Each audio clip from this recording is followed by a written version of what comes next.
Love, ప్రేమ. మరి Valentine's day వస్తుంది, February 14th lovers day, Valentine's day అని చాలామంది సెలబ్రేట్ చేసుకుంటూ ఉంటారు. అసలు ప్రేమ అంటే అర్థం తెలుసా? అంటే చేసుకునే వాళ్ళ గురించి మాట్లాడుతున్నాం.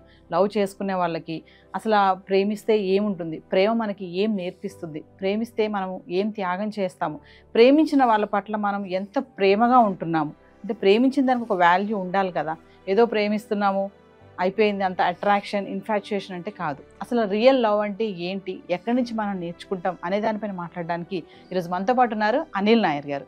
సార్తో మాట్లాడదాం. నమస్తే sir. Hi to all viewers. Sir, Valentine's day వస్తుందంటే లవ్వర్స్ అందరికీ చాలా హ్యాపీగా ఉంటుంది. ఆ రోజు స్పెషల్గా వాళ్ళు సెలబ్రేట్ చేసుకుంటారు. అంటే లవ్ అనేది ఎక్కడి వరకు వెళ్తుంది? పెళ్లి వరకు వెళ్తుందా? కొంతమందికి వెళ్తుంది, ఓకే, మన అందరి గురించి వద్దు. కొంతమందికి మాత్రం మధ్యలో స్టాప్ అయిపోతుంది, వాళ్ళు కొన్ని కారణాల వల్ల. అసలు ప్రేమ అంటే, ప్యూర్ లవ్ అంటే ఏం చెప్తారు? ఇది ఎలాంటి రాంగ్ వేలో వెళ్తుంది అంటే ఏం చెప్తారు? నాకు తెలిసి love is a very beautiful emotion.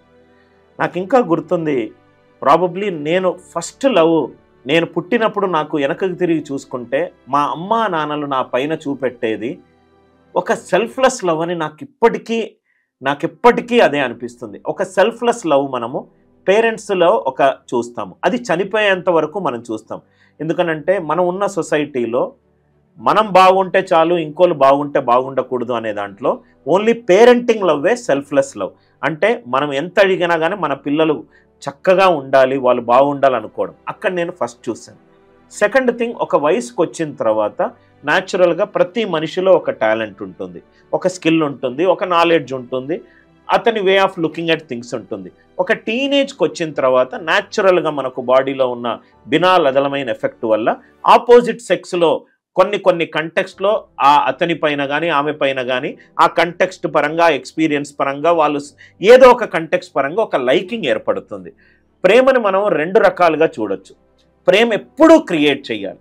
ఒక మనిషిని క్రియేట్ చేసేది ప్రేమ, ఒక మనిషిని డిస్ట్రాయ్ చేసేది కూడా ప్రేమ. అంటే ప్రేమ ఒక లెవెల్ ఆఫ్ అబ్సెషన్కి వెళ్ళింది అనుకోండి, అది నష్టము.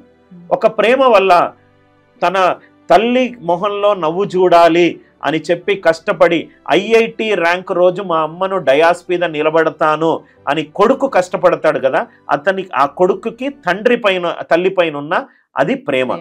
ఒక తండ్రి ఒక ఆటో వాలా అయిన నేను నా కొడుకుని ఐఏఎస్ ఆఫీసర్ చేపిస్తాను, దానికి ఎంత కష్టం వచ్చినా నేను కష్టపడతానని చెప్పి ఇంట్లో నుంచి కాకుండా బయట పోయి అటు ఇటు తిరుగుతూ 18 గంటలు చేసి అలా ఐఏఎస్ ఆఫీసర్ అయిన కొడుకుని చైర్లో కూర్చోబెట్టి సైలెంట్గా నేను లైఫ్లో ఏదో సాధించాను అనుకుంటాను, అది ప్రేమ. కానీ ఇప్పుడు ప్రస్తుతము people need to understand that there is a difference between love, lust and infatuation. అంటే చూడంగానే మనకు జనరల్గా హ్యాపీ మూమెంట్స్లో కనబడేదాన్ని నేను పూర్తిగా లవ్ అని ఒప్పుకోను. ఎప్పుడైతే ప్రతి మనిషిలో లైఫ్లో ఒక కష్టం వస్తుందో అప్పుడు మనకు ట్రూ లవ్ యొక్క మీనింగ్ తెలుస్తుంది.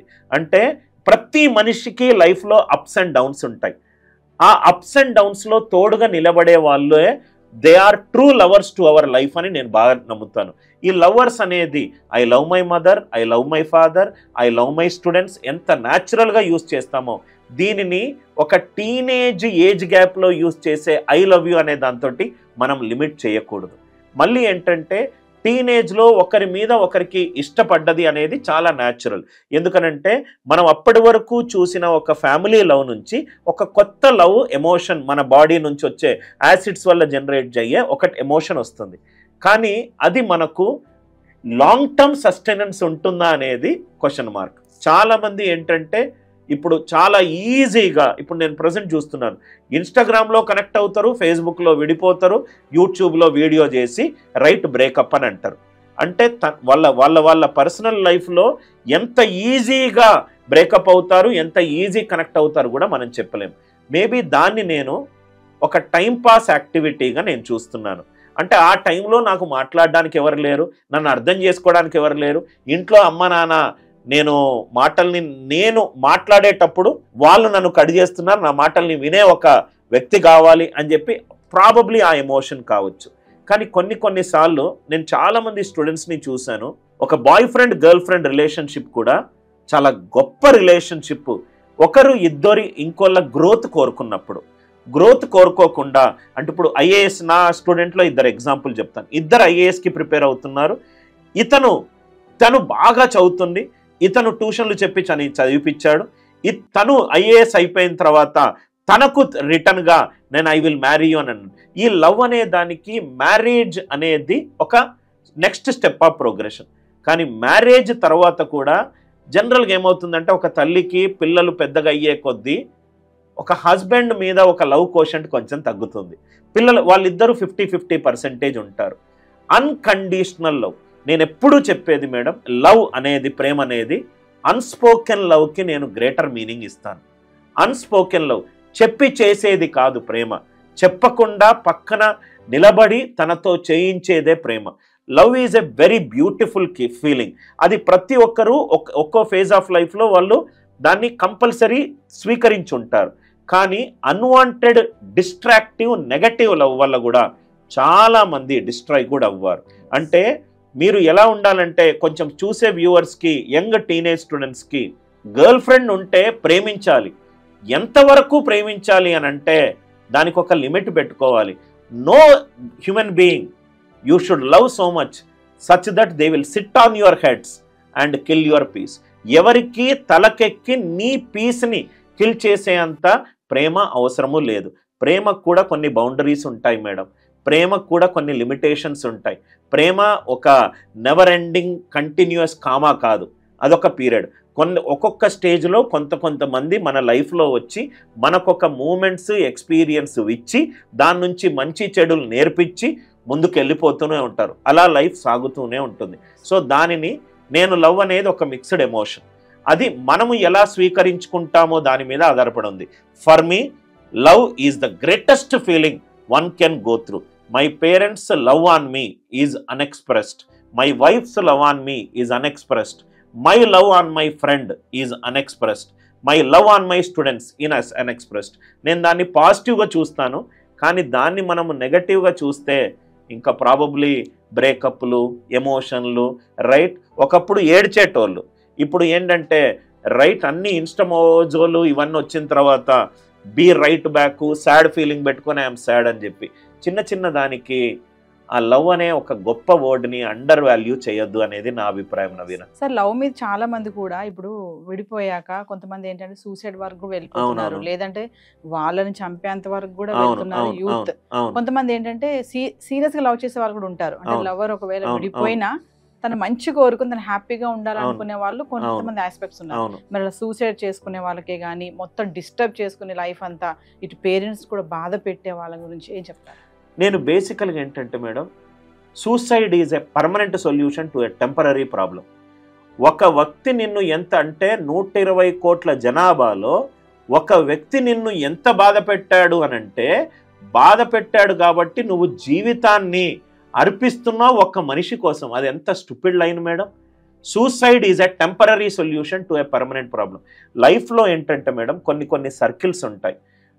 ఇట్లాంటి అబ్సెషన్ ఎప్పుడు వస్తుందో తెలుసా మేడం, తనకు ఒక మంచి సర్కిల్ ఆఫ్ ఫ్రెండ్స్ లేనప్పుడు, తన సర్కిల్ ఆఫ్ ఫ్యామిలీ లేనప్పుడు, మనం అనుకొని మనకు లైఫ్లో చాలా ఇంపార్టెంట్ ఒక మెంటర్, ఒక గుడ్ టీచర్, ఒక గుడ్ ఫ్రెండ్, ఒక గుడ్ గార్డియన్, మంచి చెడలు చెప్పే పర్సన్ మన లైఫ్లో లేకపోతే, మనకు ముగ్గురే తెలుసు ప్రపంచంలో, మనం ఎవరితోటి మాట్లాడడం, అమ్మ నాన్న పలానా గర్ల్ ఫ్రెండ్ తోటే మాట్లాడతాం. ఆ ముగ్గురు లవ్వే మనకు తెలుసు, ఇంకోళ్ళతోటి మనం కొత్త వాళ్ళతో స్నేహం చేయం. సో ఈ ముగ్గురులో ఏదైనా ఒక ఈక్వేషన్ డిస్టర్బ్ వచ్చింది అనుకోండి, ఒక సైకలాజికల్ డిజార్డర్ కనుక వస్తుంది. నేను అన్నాను, బేసికల్గా అబ్సెషన్ వేరు, లవ్ వేరు. ఒకరి మీద నువ్వు ఎంత అబ్సెషన్ అంటే, కొంతమంది ఒక టీనేజ్ లవ్లో నేను చూశాను, రోజు ప్రతి పావు గంట సాంబార్లో మునక్కాయలు ఎన్ని ఉన్నాయి దగ్గర నుంచి నైట్ పండుకునేంత వరకు కూడా అలా చేస్తూనే ఉంటారు.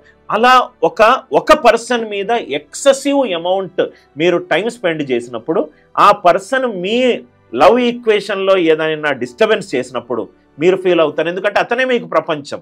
అతని ప్రపంచం కాకుండా కొంచెం ఓపెన్ అప్ కండి. You are living in a society, you make professional friends, you make college friends. ఒక్కొక్కరితోటి, ప్రతి మనిషికి లైఫ్లో ఒక్కొక్కరితోటి ఒక్కొక్క కనెక్ట్ ఉంటుంది. కొంతమందితోటి మనకు చాలా కంఫర్టబుల్గా సీక్రెట్స్ డిస్కస్ చేసుకోవచ్చు, కొంతమందితోటి మన ఆర్థిక ఇబ్బందులు చెప్పుకోవచ్చు, కొంతమందితోటి మనం కొన్ని చెప్పుకోకూడని కొన్ని ఉంటాయి. అలా మనము ఎక్కువ మందితోటి అభిప్రాయాలు పెంచుకోవాలి, మళ్ళీ మనము ఎక్కువ అబ్సెషన్కి గురవ్వకూడదు అని. సార్ ఓకే, ఇదంతా ఓకే. ఫైనల్గా సరే మీరు అంతా చెప్పారు, బాగుంది. ఇదంతా కాదండి, ప్రేమ అంటే చాలా బాగుంటుంది, లవ్లో ఉన్నప్పుడు ఆ ఫీలింగ్సే బాగుంటాయి, మేము గాల్లో తేలినట్టు ఉంటుంది, ఆ క్షణాలు లవర్తో మేము తిరుగుతున్నప్పుడు ఉన్నటువంటి ఆ ఫీలింగ్సే కానీ అన్ని మర్చిపోతాం మేము. మీరేంటి ఇలా చెప్తున్నారు ఆపోజిట్ గా? అంటే అన్ని అన్ని గాల్లో తేలినట్టుంది, అద్భుతంగా ఉంది, నేను హెవెన్లో ఉన్నాను, అన్ని కరెక్ట్ మాటలు. బట్ అట్ ద ఎండ్ ఇదంతా కూడా ఒక టెంపరీ ఫీలింగ్. బినాలెదలమైన యాసిడ్ అని ఒక యాసిడ్ ఉంది. ఆ యాసిడ్ యొక్క ప్రాపర్టీ ఏంటంటే, ఒక కొత్త వ్యక్తి కలిసినప్పుడు ఆ యాసిడ్ పొంగుతుంది. ఆ ఎన్ని రోజులు పొంగుతుంది అంటే 21 days పొంగుతుంది. ఆ పొంగేటప్పుడు మనం కూడా పొంగుతాం, ఒక అద్దిరిపోయే ఫీలింగ్ వస్తుంది. అంటే ఆ రోజు నిద్ర పట్టదు, పొద్దున్న లేగానే అబ్బా నాకు తను ఇంకా ఫోన్ చేయలేదు, వాడు ఇంకా ఫోన్ చేయలేదు అనే ఫీలింగ్ ఉంటుంది. కొన్ని రోజులే పొంగుతుంది. దాని తర్వాత అది first phase of love. Second phase of లవ్లో మాట్లాడుకునేటప్పుడు అబ్బాయి అంటాడు, నువ్వు భలే విసిగిస్తున్నావు అంటాడు. ఎందుకంటే లవ్ అంటే మ్యాన్ దృష్టిలో నన్ను వదిలే అని, ఉమెన్ దృష్టిలో లవ్ అంటే నాతో టైం స్పెండ్ చెయ్యని. లవ్ డెఫినేషనే ఒక్కొక్కరు ఒక్కొక్క రకంగా చూసినప్పుడు ఆ పొంగే ఫేజ్ నుంచి నువ్వు నాతోటి ఇంకా మాట్లాడకు అని చెప్పే ఫేజ్ కూడా వస్తుంది. లవ్ అనేది ఒక సైకిల్ మేడం. ఆ సైకిల్లో అన్ని ఫేజెస్ చూస్తారు. ఈ పొంగేటప్పుడు ఎంత బాగుందో, బాధపడేటప్పుడు అది దానికంటే ఇంకా దరిద్రంగా ఉంటుంది. సో కాబట్టి బ్యాలెన్స్డ్ ఎమోషన్స్ చేసుకోవడం వల్ల అదొక ఫస్ట్ లవ్, ఫస్ట్ క్రష్, ఇవన్నీ గుడ్ మూమెంట్స్ ఆఫ్ లైఫ్. వెనకకు తిరిగి చూసుకుంటే ఆ మూమెంట్లో ఒక నవ్వు తెప్పించే ఎమోషన్. కానీ అదొక్కటే కాదు కదా, మన లైఫ్ 24 hours ఎన్నో ఎమోషన్స్ ఉన్నాయి. సో దాన్ని అంతగా ఓన్లీ ఫోకస్గా ఇవ్వాల్సిన అవసరం లేదు అనేది నా అభిప్రాయం. సార్ మరి రేపు వ్యాలంటైన్స్ డే చేసుకోబోయే మన టీనేజ్కి, యూత్కి ఏం చెప్తారు? అబ్సల్యూట్లీ వ్యాలంటైన్ డే మీ రోజు సూపర్గా ఎంజాయ్ చేసుకోండి. Have a blast with your girlfriend or boyfriend, right? If you are working or మీకు 2 రోజుల్లో మీ అమ్మ నాన్న డబ్బులు ఇవ్వకపోయినా, ఫ్రెండ్స్ కూడా అప్పు ఇవ్వకపోయినా 2 రోజులు మీకు నచ్చిన అమ్మాయికి ఏదైనా ఇవ్వాలి అనుకుంటే 2 రోజులు బైకులు నడపండి, ఏదో ఒకటి చేయండి, మీకు నచ్చిన ఆమెతోటి టైం స్పెండ్ చేయండి, డిస్కస్ చేయండి. బ్యూటిఫుల్ మూమెంట్స్ ఆఫ్ లైఫ్ ఇవి, రైట్? వెనకకు తిరిగి చూసుకుంటే 2025 February 14 వెనక తిరిగి చూసుకుంటే వాట్ ఏ మూమెంట్ అనేది. నేను ఒక గొప్ప సామెత ఉంది madam, money cannot by memories. So ఆ మెమరీ ఒక బ్యూటిఫుల్ మూమెంట్గా మీరు అది గుర్తుపెట్టుకోండి. కానీ గుర్తుపెట్టుకోండి, అది February 14 కాదు, February 14 10 గంటలు మీరు గర్ల్ ఫ్రెండ్తో స్పెండ్ చేసి February 15 ఫోన్ కట్ చేసిన అనుకోండి, February 16 మీరు మళ్ళీ రైట్ బాధపడుతూనే ఉంటారు. దేన్నైనా బ్యాలెన్స్డ్గా, కంపోజ్డ్గా, right, enjoy the moments but do not get obsessed with moments. Thank you.